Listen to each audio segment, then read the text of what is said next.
Well, to discuss this story, I'm joined live from Paris by RT's financial muckraker, Max Keiser, of course, the host of RT's Keiser Report. Max, good to see you there. Now, that report in the Financial Times suggests that the bankers were quite happy to invest Gaddafi's money. Does that come as a surprise to you that these huge banks were dealing with Gaddafi? Well, what I'm hearing is that Frédéric Oudéa, the CEO of Société Générale, Lloyd Blankfein, CEO of Goldman Sachs, and Tony Blair have all been marked for death by Libyan assassins as a campaign to rectify what Libya perceives as a blatant disregard for their sovereign wealth fund. And Libya is experiencing what many people in America and around the world are experiencing, financial rape by bankers, whether it's Dominic Strauss-Kahn over at the IMF, or whether it's Lloyd Blankfein, or whether it's Frédéric Oudéa. Everyone's getting financially raped by these bankers, and we can only guess as to what the outcome might be. Of course, this all goes back to 2004 when Tony Blair was in Libya and doing deals with Muammar Gaddafi. Even at that time, my understanding is that he was setting banks up in the West to swoop in and start to pick apart the sovereign wealth fund. And of course, when Tony Blair left number 10 Downing Street, he took a position with J.P. Morgan. He went right to J.P. Morgan and he started setting Libya up for these deals immediately, and they just was throwing blood to the sharks. So Goldman Sachs swooped in, Société Générale swooped in, and now they've all been marked for death from what I understand. Okay, Max, but Libya clearly lost a lot of money here. Can you explain what went wrong for Libya, or in the light of what you've just said, what went right for the banks? What happened? Well, the banks are financial terrorists, and the way that they conduct their operations, whether it's subprime lending markets that they fraudulently induce. You know, Goldman Sachs is now being investigated again for more fraud, more accounting fraud, more criminality. Lloyd Blankfein wants to be brought before Congress to be questioned again for potential perjury. You know, everything that they touch, they turn to some kind of act of larceny or accounting fraud. And this is how they pay themselves $140 billion in bonuses at the end of the year in an economy that's collapsing, as jobs are disappearing, as the food stamp program increases. By the way, food stamps are the invention and creation and administration of J.P. Morgan. So they make money out of creating and running ghettos. They make money out of financial terrorism. When these markets crash, they make billions. Hank Paulson and his crew made billions on the bailout in 2008. This is the way you conduct financial terrorism.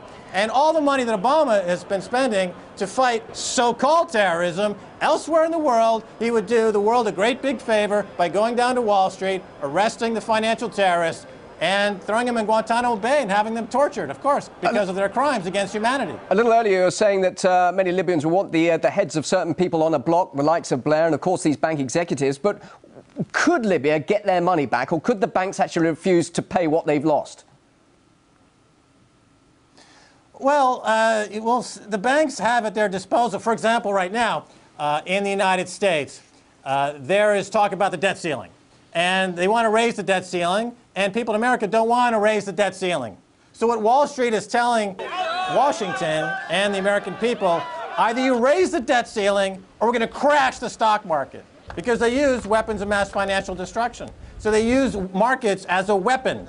And this is what they're telling people in America right now. Give us more debt so that we can finance more speculative bets. We can go into more foreign countries. We can load up more countries in debt. And, of course, that'll force those countries to put their folks into austerity, like we're seeing in Greece. Again, Lloyd Blankfein, CEO of Goldman Sachs, and John Paulson, hedge fund manager, were in Greece 2 years before the recent austerity measures, plotting the takedown of Greece and the carve-up of those assets. Again, who in the world has the balls to take these bankers down to the chopping block and frickin' get rid of them, like they did back 200 years ago? That's the only solution. All right, Max, just quickly, in the light of what's happening in Libya, what next? Will we see, once it all settles in Libya, whatever the outcome of the current problems there, will we see all those banks then capitalizing on a broken country and getting their money back due to all the resources that are there? I mean, what happens next? Will we see those banks jumping on the bandwagon in Libya later? Well, right now they're focusing on destroying Greece. They're focusing on destroying Ireland. They've already got multi-$100 billion negative bets on these countries, and there's, to make billions of dollars. The Moody's, S&P, and Fitch are in bed with these people. They downgrade the debt. And they're all working together. They're all working as a team. It's collusion. It's a racket. It's racketeering. So, yeah, the banks will continue to rape and pillage like a Dominic Strauss-Kahn who performs financial rape as his daily gist. That's what if it wasn't for financial rape, we'd never have a Dominic Strauss-Kahn. If you look up financial rape in the dictionary, you'll see a picture of Dominic Strauss-Kahn. That's what he was born to do. He was groomed to be a financial rapist, and he's brilliant at it, and so is Lloyd Blankfein, so is Jamie Dimon, and so is Sokchen, and so are these other bankers. Who's going to stop them? Who's going to stop them? Right, well, what is the answer to that? Who will stop them? Is the law a soft touch? What are the international regulations? You're getting very passionate about this. Answer your own question. Who could actually stop them doing what you say they're doing? I believe it was Rousseau who said, when the social contract is broken, the people must revolt. It's up to the people. Revolt now or be a debt slave. All right, Max, thanks very much indeed. Persuasive response there, an argument from Max Keiser live from Paris. Good to hear you once again. And of course, Max will be back again with the Keiser Report here on RT. Thanks a lot, Max.